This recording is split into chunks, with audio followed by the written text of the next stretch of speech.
कल्पना कीजिए साल 1973 का समय है। पश्चिम अफ्रीका के आइवरी कोस्ट का एक बेहद अनजान और दूर दराज का इलाका। डॉक्टर रॉबर्ट ई स्वोबोडा, जो आगे चलकर आयुर्वेद के बहुत बड़े विद्वान बने, बिल्कुल, वो वहां एक भयंकर पेचिश यानी डिसेंट्री का शिकार हो गए हैं। हालत इतनी खराब है कि वो बिस्तर से उठ भी नहीं पा रहे हैं, शरीर पूरी तरह से टूट चुका है। और वहाँ कोई आधुनिक सुविधा भी नहीं थी। हाँ, कोई दवा काम नहीं कर रही।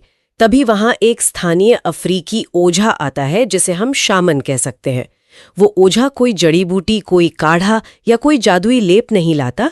वो बस एक साधारण सा ग्लास लेता है। अच्छा। उसमें साफ पानी भरता है, उस पानी को कुछ देर तक घूर कर देखता है, अपने होठों में कुछ बुदबुदाता है और वो पानी डॉक्टर स्वोबोडा को पिला देता है। अरे वाह! और सबसे चौंकाने वाली बात पता है क्या है?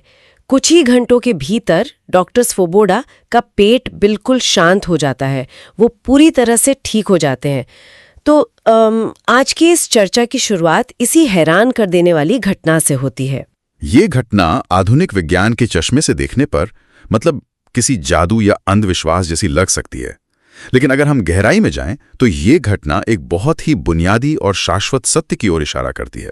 बिल्कुल। आज के इस गहरे विश्लेषण में हम डॉक्टर स्वोबोडा की प्रसिद्ध पुस्तक प्रकृति योर आयुर्वेदिक कॉन्स्टिट्यूशन के पन्नों में उतर रहे हैं और उस अफ्रीकी ओझा की कहानी से जो सबसे बड़ा सबक मिलता है वो ये है कि कोई भी डॉक्टर, कोई भी वैद्य या कोई भी ओझा वास्तव में किसी इंसान को ठीक नहीं करता। तो फिर ठीक कौन करता है? असली हीलिंग या इलाज तो हमेशा मदर नेचर यानी प्रकृति ही करती है। चिकित्सक केवल एक माध्यम होता है जो शरीर के बिगड़े हुए तालमेल को वापस प्रकृति की लय में लाने का काम करता है। सही कहा। ये बात मुझे प्रख्यात मनोवैज्ञानिक कार्ल जुंग के उस विचार की याद दिलाती है जो उन्होंने 1938 में अपनी भारत यात्रा के बाद कहा था। क्या कहा था उन्होंने? उन्होंने कहा था कि जब नंगे पैर चला जाए तो पृथ्वी को कैसे भुलाया जा सकता है। बहुत ही गहरी बात है ना? इस डीप डाइव का पूरा मिशन भी यही है। हम अक्सर ये भूल जाते हैं कि हमारा शरीर इस ब्रह्मांड की कोई अलग थलग मशीन नहीं है, बल्कि ये उसी प्रकृति का एक छोटा सा हिस्सा है। इस ब्रह्मांड की पहली रचना है जिसे संस्कृत में प्रकृति कहा गया है। बिल्कुल। लेकिन मेरे मन में एक सवाल आ रहा है। जी, पूछिए। अगर प्रकृति ही सब कुछ ठीक करती है तो हमारे शरीर के भीतर ये तय कौन करता है कि क्या सही है और क्या गलत? मतलब बीमारी को बाहर निकालने का फैसला कौन लेता है? यही वो जगह है जहां आयुर्वेद का सबसे गहरा और सबसे दिलचस्प सिद्धांत सामने आता है। शरीर के भीतर इस पूरी सुरक्षा प्रणाली का जो मुख्य बॉस है, आयुर्वेद में उसे अहंकार कहा गया है। अहंकार? हाँ। मतलब घमंड या ईगो? आम बोलचाल में हम अहंकार का मतलब घमंड से निकालते हैं, लेकिन संस्कृत में अहंकार का शाब्दिक अर्थ है मैं का निर्माता या आई फॉर्मर। अच्छा। ये शरीर के भीतर वो चेतना है जो लगातार ये तय करती है कि ये कोशिका मेरी है और ये बाहरी है। एक मिनट, मुझे इसे थोड़ा और सरल करने दीजिए। ठीक है, चलिए इसे थोड़ा विस्तार से समझते हैं। क्या हम इस अहंकार की तुलना किसी बेहद सख्त नाइट क्लब बाउंसर से कर सकते हैं जो हमारे शरीर रूपी क्लब के दरवाजे पर खड़ा है? अरे, ये तो एक बहुत ही सटीक उपमा है। बिल्कुल ऐसा ही समझें। तो ये बाउंसर तय करता है कि क्लब के अंदर कौन जाएगा। जो भोजन हम खाते हैं, जो हवा हम सांस में लेते हैं, या यहाँ तक कि जो विचार हम ग्रहण करते हैं, अगर वे हमारे शरीर के नियमों का पालन करते हैं तो बाउंसर उन्हें अंदर जाने देता है। हाँ, वह उन्हें अपना मान लेता है। लेकिन अगर कोई वायरस आ जाए, कोई बैक्टीरिया हो या फिर कोई ऐसा खाना हो जो ठीक से पचा ना हो, तो ये बाउंसर तुरंत उसे पहचान लेता है कि ये मेरा हिस्सा नहीं है, ये एलियन है। बिल्कुल सही। और वो उसे बाहर फेंकने की प्रक्रिया शुरू कर देता है, जिसे हम उल्टी, बुखार या दस्त के रूप में देखते हैं। एकदम सही। और यहाँ जो बात सबसे आकर्षक है वो ये है कि आयुर्वेद रोग प्रतिरोधक क्षमता यानी इम्यूनिटी को केवल एक लड़ाई के रूप में नहीं देखता। मतलब हम तो हमेशा यही सुनते हैं कि इम्यूनिटी मतलब लड़ना। हाँ, आधुनिक विज्ञान में हम इम्यूनिटी को एक युद्ध की तरह देखते हैं। एंटीबॉडीज वायरस पर हमला कर रहे हैं, उसे मार रहे हैं। लेकिन आयुर्वेद में इम्यूनिटी के लिए एक बहुत ही सुंदर और दार्शनिक शब्द है जिसे व्याधि क्षमत्व कहते हैं। व्याधि क्षमत्व? हाँ, इसका शाब्दिक अर्थ है बीमारियों को क्षमा करना यानी फॉरगिवनेस ऑफ डिजीज। बीमारी को क्षमा करना? मैं यहाँ थोड़ा उलझन में हूँ। मेडिकल साइंस में तो इम्यूनिटी का मतलब वायरस से लड़ना और उसे खत्म करना होता है। ये क्षमा करने वाला नजरिया कुछ ज्यादा ही काव्यात्मक नहीं हो गया? सुनने में लगता है। अगर शरीर वायरस को क्षमा कर देगा तो वो तो शरीर पर कब्जा कर लेगा ना। यही तो इस शब्द की गहराई है। देखिए, इसे इस तरह से समझिए, जब शरीर का अहंकार या आपका वो बाउंसर बहुत ज्यादा तनाव में होता है या कमजोर होता है तो वह हर छोटी चीज पर भड़कने लगता है। अच्छा, जैसे पैनिक कर जाना। बिल्कुल, वो मूंगफली के दाने या धूल के कण को भी एक बहुत बड़ा दुश्मन मान लेता है और शरीर में भारी सूजन या इन्फ्लेमेशन पैदा कर देता है। ओ, जिससे हम एलर्जी या ऑटो इम्यून बीमारियां कहते हैं। एकदम सही पकड़ा आपने। यहाँ बाउंसर भूल गया है कि शांत कैसे रहना है। व्याधिक क्षमत्व का अर्थ है कि आपका अहंकार इतना मजबूत, इतना संतुलित और इतना आत्मविश्वासी है कि जब कोई बाहरी तत्व आता है तो वो बिना किसी बड़ी उथल पुथल या पैनिक के उसे संभाल लेता है। समझ रही हूँ। वो उसे निष्प्रभावी कर देता है और फिर शांत हो जाता है। वो उस तनाव को क्षमा कर देता है। जब अहंकार कमजोर होता है तो वो क्षमा करना भूल जाता है और बाहरी तत्व शरीर पर हावी हो जाते हैं। ये वाकई एक बिल्कुल नया नजरिया है। मतलब इम्यूनिटी सिर्फ लड़ना नहीं है, बल्कि ये जानना भी है कि कब शांत रहना है और कब जाने देना है। हाँ, यही आयुर्वेद का सार है। तो इस सब का आखिर मतलब क्या है? मतलब हमारा ये बाउंसर, ये अहंकार बाहरी दुनिया से निपटने के लिए आखिर किन हथियारों या उपकरणों का इस्तेमाल करता है? क्लब के अंदर का मैनेजमेंट कैसे चलता है? तो अहंकार के पास काम करने के लिए मुख्य रूप से 5 उपकरण या तत्व हैं। आकाश, वायु, अग्नि, जल और पृथ्वी। पंचभूत। हाँ, ये 5 महान तत्व मिलकर शरीर में 3 जैविक संगठन बनाते हैं जिन्हें हम त्रिदोष कहते हैं। वात, पित्त और कफ। ठीक है। ये कोई भौतिक चीजें नहीं है, बल्कि शरीर को चलाने वाली शक्तियां हैं। वात गति और वायु का प्रतीक है, पित्त अग्नि और पाचन है, और कफ संरचना, स्थिरता और जल व पृथ्वी का मिश्रण है। तो अगर हम इसे रोजमर्रा की जिंदगी से जोड़ें तो शरीर को एक इमारत के निर्माण की तरह देखा जा सकता है ना? कैसे? वात वो मजदूर है जो लगातार ईंटें यहाँ से वहाँ ले जाता है, क्योंकि वात का काम गति या मूवमेंट है। जहाँ भी गति है, जैसे धड़कन, सांस या विचार, वहाँ वात है। बिल्कुल। कफ वो सीमेंट है जो उन ईंटों को मजबूती से जोड़ के रखता है, क्योंकि कफ भारीपन और स्ट्रक्चर देता है। और पित्त वो मुख्य इंजीनियर है जो इस पूरी प्रक्रिया में ऊर्जा और गर्मी का प्रबंधन करता है। बहुत ही शानदार उदाहरण दिया आपने। और इस इंजीनियर यानी पित्त का काम शरीर में सबसे ज्यादा मुश्किल होता है। वो कैसे? जरा सोचिए, पित्त को शरीर में आग और पानी दोनों को एक ही जगह पर एक साथ संभालना होता है। उदाहरण के लिए हमारे पेट में मौजूद गैस्ट्रिक एसिड को देखें। हाँ। इसका पीएच स्तर 2 तक हो सकता है, जो इतना तेज है कि रेजर ब्लेड को भी गला सकता है। बाप रे। ये पेट के पानी में मौजूद एक भयानक आग की तरह है। पित्त इस आग और पानी के दुश्मनी वाले रिश्ते को इस तरह संभालता है कि भोजन पच भी जाए, आग बुझे भी नहीं और पेट की दीवारें जलकर राख भी ना हो। कमाल है। लेकिन अगर ये पूरा सिस्टम, ये वात, पित्त और कफ का बैलेंस इतना नाजुक और जटिल है, तो क्या हर दिन हमारा ये इंजीनियर या हमारा ये ढांचा बदलता रहता है? आपका मतलब है कि क्या प्रकृति बदलती है? हाँ, मतलब क्या हमारी प्रकृति रोज हमारी डाइट या मूड के हिसाब से बदल जाती है? ये एक बहुत ही आम गलतफहमी है लोगों में। देखिए, आयुर्वेद स्पष्ट रूप से कहता है कि किसी भी इंसान की प्रकृति जीवन भर कभी नहीं बदलती। सच में? कभी नहीं।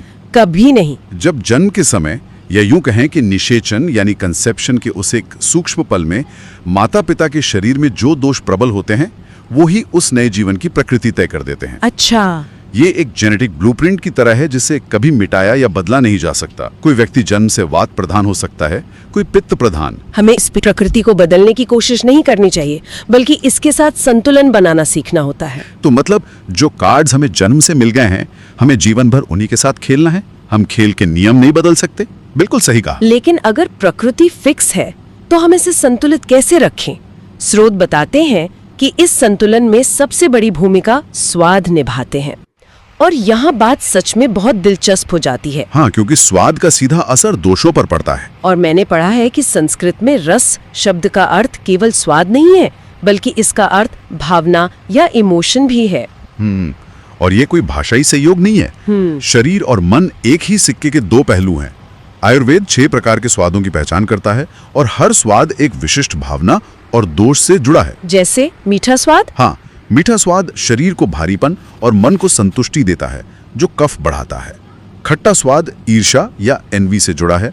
नमकीन स्वाद सुखवाद या हर चीज का भोग करने की इच्छा को दर्शाता है। और तीखा? तीखा या मसालेदार स्वाद सीधे तौर पर क्रोध पैदा करता है और पित्त बढ़ाता है। कड़वा स्वाद जीवन में असंतोष लाता है और कसैला स्वाद भय और असुरक्षा की भावना पैदा करता है, जो वात से जुड़ा है। ये सुनकर मेरे दिमाग में एक बहुत ही परेशान करने वाला विचार आ रहा है। बताइए। अगर स्वाद का सीधा संबंध हमारी भावनाओं से है, तो हमारी पूरी कंज्यूमर कल्चर और बाजार तो जानबूझकर हमारे शरीर के इन रसों के साथ खेल रहा है। ये तो है। आप विज्ञापनों का ही पैटर्न देख लीजिए। सबसे पहले टीवी पर एक चमकदार विज्ञापन दिखाकर हमारे अंदर नमकीन रस जगाया जाता है, यानी भोग करने की, नई चीजें खरीदने की इच्छा। बिल्कुल। फिर हम बाहर निकलते हैं और देखते हैं कि पड़ोसी के पास तो हमसे बेहतर गाड़ी है। तब हमारे अंदर खट्टा रस यानी ईर्ष्या पैदा होती है। और आखिरकार जब हम तमाम कोशिशों के बाद भी वो सब हासिल नहीं कर पाते, तो हमारे अंदर एक भयंकर तीखा रस यानी क्रोध और चिड़चिड़ापन भर जाता है। क्या हमारा ये पूरा आर्थिक और सामाजिक ढांचा ही हमारी शारीरिक बीमारियों को डिजाइन कर रहा है? ये एक बहुत ही सटीक और गहरा विश्लेषण है। अगर हम इसे बड़े पैमाने पर देखें, जब बाजार या बाहरी दुनिया लगातार हमारी इच्छाओं को भड़काती है और हम जानते बूझते हुए अपनी प्रकृति के खिलाफ जाकर चीजों का उपभोग करते हैं, तो आयुर्वेद इसे प्रज्ञापराध कहता है। प्रज्ञापराध? हाँ, प्रज्ञापराध का मतलब है अपनी ही बुद्धि के खिलाफ अपराध करना। Crimes against wisdom. अपनी बुद्धि के खिलाफ अपराध, इसे एक उदाहरण से समझाएंगे? मान लीजिए कोई व्यक्ति कफ प्रकृति का है। उसका शरीर पहले से ही ठंडा, धीमा और भारी है और बाहर कड़ाके की ठंड पड़ रही है, बर्फीला तूफान आया हुआ है। ठीक है। लेकिन वो व्यक्ति रात के 12 बजे फ्रिज खोलकर एक बड़ा सा कटोरा आइसक्रीम का खाने का फैसला करता है। उसे पता है कि ये उसके शरीर के लिए गलत है, फिर भी वो ऐसा करता है। ये तो बेवकूफी है। यही प्रज्ञापराध है। जब वो अगले दिन बीमार पड़ता है, तो ये कोई ईश्वरीय सजा नहीं है।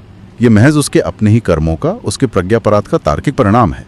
हम स्वाद के लालच में अपनी समझदारी खो बैठते हैं। ये तो वही बात हुई कि हम खुद ही अपने पैरों पर कुल्हाड़ी मार रहे हैं। और मजे की बात यह है कि मिठास या स्वाद असल में भोजन में होता ही नहीं है। हाँ, ये एक बहुत ही दिलचस्प पहलू है। स्रोत सामग्री में एक बहुत ही अद्भुत जड़ी बूटी का जिक्र किया गया है, मधु विनाशिनी। इसका तो नाम ही है मीठे का नाश करने वाली, जिम्नेमा सिल्वेस्ट्रे। हाँ, अगर कोई व्यक्ति इस पौधे की कुछ पत्तियां चबा ले और उसके तुरंत बाद एक चम्मच भर चीनी खाए, तो क्या होगा? उसे वो चीनी रेत जैसी लगेगी। बिल्कुल, मिठास गायब हो जाती है। जीभ से मिठास पूरी तरह गायब हो जाती है। ये एक बहुत बड़ा सबूत है कि स्वाद किसी डोनट या चॉकलेट के अंदर नहीं बैठा है। स्वाद तो हमारे शरीर और उस भोजन के बीच का एक इंटरैक्शन है। बिल्कुल सही।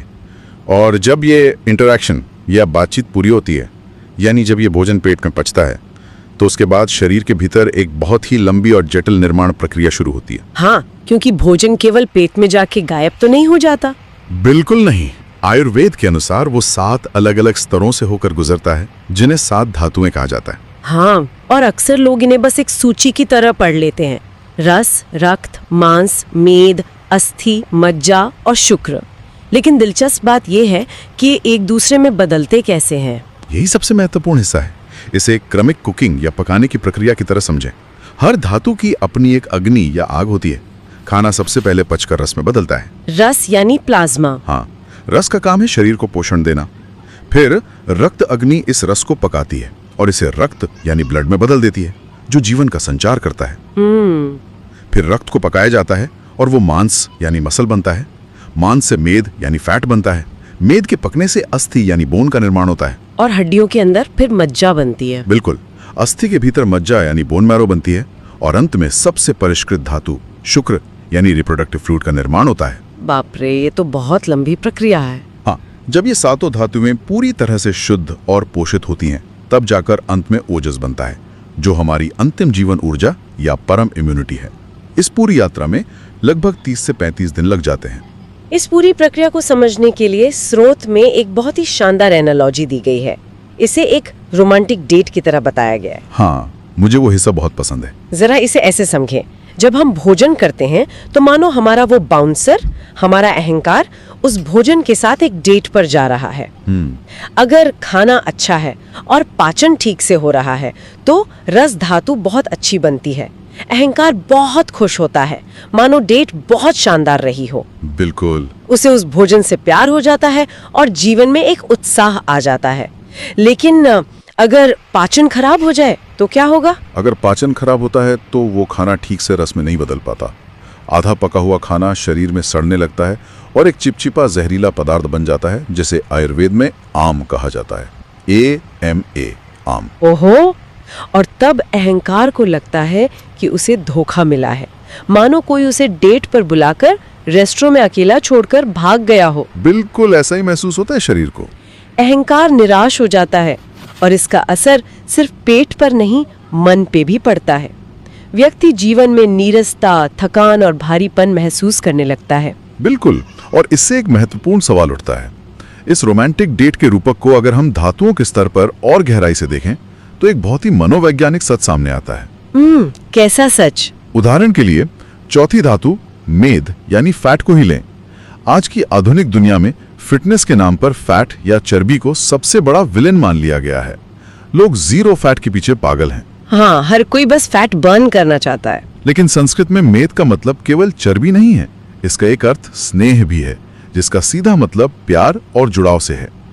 मेद शरीर को गर्माहट, सुरक्षा और जोड़ों को चिकनाहट देता है। रुको, क्या आप ये कह रहे हैं कि हमारे शरीर का फैट हमारी भावनाओं से, हमारे प्यार करने की क्षमता से जुड़ा हुआ है? वैज्ञानिक और मनोवैज्ञानिक दोनों ही दृष्टियों से, हाँ। अरे वाह! जो शरीर एकदम रूखे हैं, जिनमें मेद या स्नेह की भारी कमी होती है, ऐसे लोग अक्सर अंदर से भावनात्मक रूप से भी ठंडे और कटे हुए हो सकते हैं। सच में? हाँ, वे शायद जीवन में केवल शारीरिक सुख या उत्तेजना की तलाश में भागते रहते हैं, लेकिन गहरे भावनात्मक जुड़ाव या कमिटमेंट से घबराते हैं।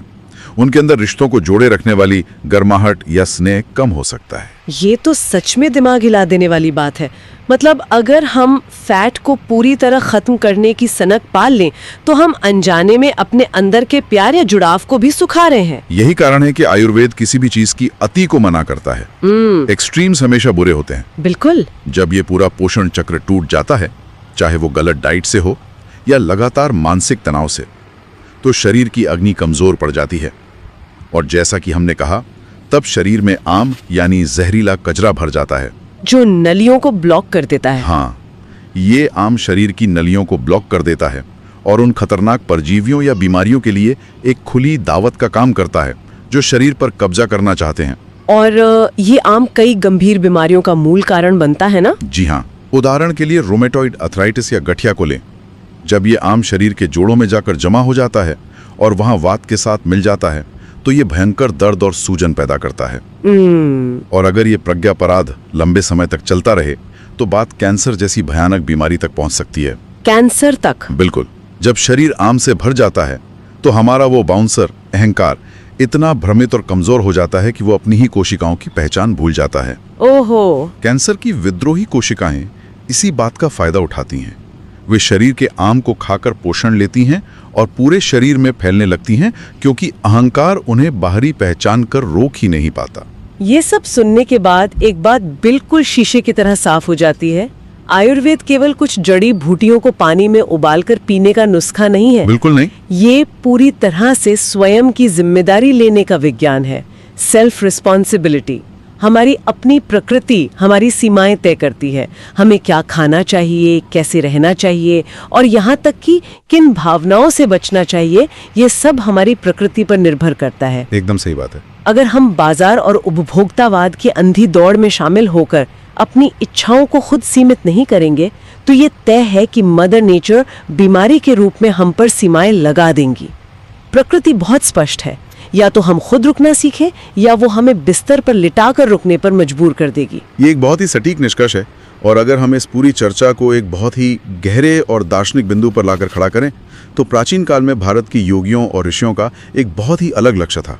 क्या लक्ष्य था उनका? उनका मानना था कि सच्ची अमरता और पूर्ण व्याधिक क्षमता तब मिलता है जब शरीर को किसी भी बाहरी भोजन या बाहरी रस की आवश्यकता ही न रहे। बाहरी रस की आवश्यकता ही न रहे, इसका क्या मतलब है? इसका मतलब है पूर्ण स्वतंत्रता। चाहे वो शारीरिक भोजन हो या भावनात्मक सहारा, उनका लक्ष्य था कि शरीर अपने भीतर ही इतनी ऊर्जा और रस उत्पन्न कर ले कि बाहरी प्रकृति या दुनिया पर उसकी निर्भरता शून्य हो जाए। मतलब शरीर खुद ही अपना पोषण कर सके। हाँ, अब जरा इसकी तुलना आज की दुनिया से करें। आज के युग में हम लगातार बाहर से चीज़ों को बायोहैक करके संपूर्ण स्वास्थ्य पाना चाहते हैं। हम दुनिया भर के बाहरी सप्लीमेंट्स, सिंथेटिक विटामिन्स और रोज नई नई दवाओं पर निर्भर होते जा रहे हैं। ये तो सोचने वाली बात है। तो सीखने वालों के लिए यहाँ एक बहुत ही बड़ा सवाल उठता है, अगर परम स्वास्थ्य और सच्ची स्वतंत्रता बाहरी दुनिया पर निर्भरता खत्म करने में है, तो क्या हमारी आधुनिक स्वास्थ्य की पूरी दिशा ही उल्टी तरफ नहीं जा रही है? क्या हम स्वास्थ्य के नाम पर खुद को बाहरी रसायनों का और ज्यादा गुलाम नहीं बना रहे हैं? ये वाकई एक ऐसा विचार है जो हमें सोचने पर मजबूर कर देता है। क्या हम आजाद हो रहे हैं या और ज्यादा बंधते जा रहे हैं? स्रोतों की इस चर्चा में आज इतना ही। उम्मीद है ये विचार आपको अपनी सेहत और प्रकृति को एक नए नजरिए से देखने के लिए प्रेरित करेगा।